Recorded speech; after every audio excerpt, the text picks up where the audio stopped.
Right now, without thinking, you've already checked your phone at least once in the last 10 minutes.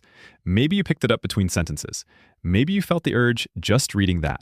And the strange part isn't that you did it. The strange part is that you couldn't fully explain why. There was no call, no urgent message, no reason. You just reached for it. Like breathing, like blinking, like something you no longer control. This isn't a habit. It's something much older and much deeper than that. For 300,000 years, the human brain evolved in a world where missing information could kill you. A sound in the bushes, a change in the wind, a member of your tribe who hadn't returned by nightfall.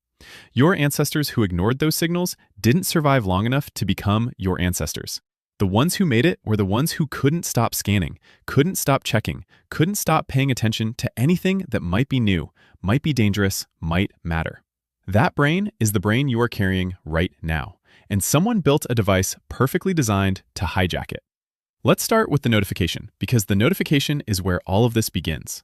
When your phone buzzes, your brain releases a small pulse of dopamine. Not a lot, just enough.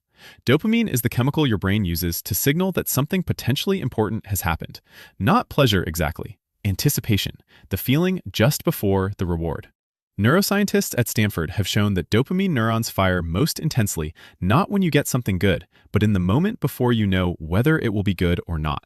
That buzz, that moment of not yet knowing, that is the most powerful hook your brain has ever encountered. Slot machines were designed around this exact principle decades ago. You don't win every time. You win sometimes, unpredictably, just often enough. Behavioral psychologist B.F. Skinner called this a variable reward schedule. And in laboratory studies, it produced behavior in animals that was almost impossible to extinguish. They would press the lever endlessly, compulsively, even when exhausted, even when the rewards stopped coming entirely, just in case. Your phone is a slot machine that fits in your pocket, and you pull the lever an average of 96 times a day. But here's what nobody tells you about why it's so much harder to resist than a slot machine in a casino. A casino doesn't know you. Your phone does. Every time you tap, scroll, pause, linger, or skip, the algorithms running behind your screen are learning. They are building a model of your psychology more accurate than anything your closest friend could construct. They know which headlines make you stop, which images make you zoom in, which topics make your scrolling slow down just slightly before you catch yourself and keep moving. And then they use that model against you. Not maliciously, just mechanically.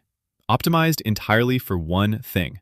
Keeping your attention on the screen for one more second. One more second, 100 million times a day, is worth billions of dollars. In 2004, the average human attention span when working on a computer was about 2.5 minutes before switching tasks. By 2012, it was 75 seconds. By 2020, researchers at UC Irvine found it had dropped to 47 seconds. We didn't get dumber. The devices got smarter. There is a direct line between the rise of the smartphone and the collapse of sustained human attention. And the people who built these platforms knew it was happening. Some of them said so. Sean Parker, the founding president of Facebook, described the platform's design philosophy in 2017. They were explicitly trying to consume as much of your time and attention as possible. They were asking, how do we give you a little dopamine hit every once in a while?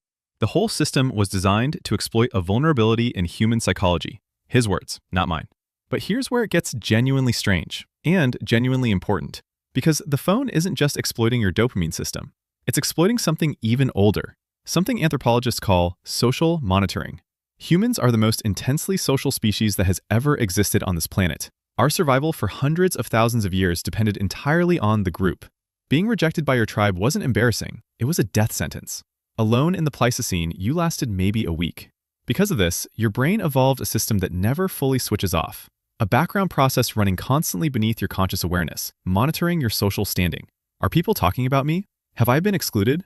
Has something changed in my relationships that I haven't noticed yet? Anthropologists believe this system was originally calibrated to a group of roughly 150 people, which is about the maximum tribe size humans maintained for most of our evolutionary history. Your phone just handed that system 8 billion people in a live feed.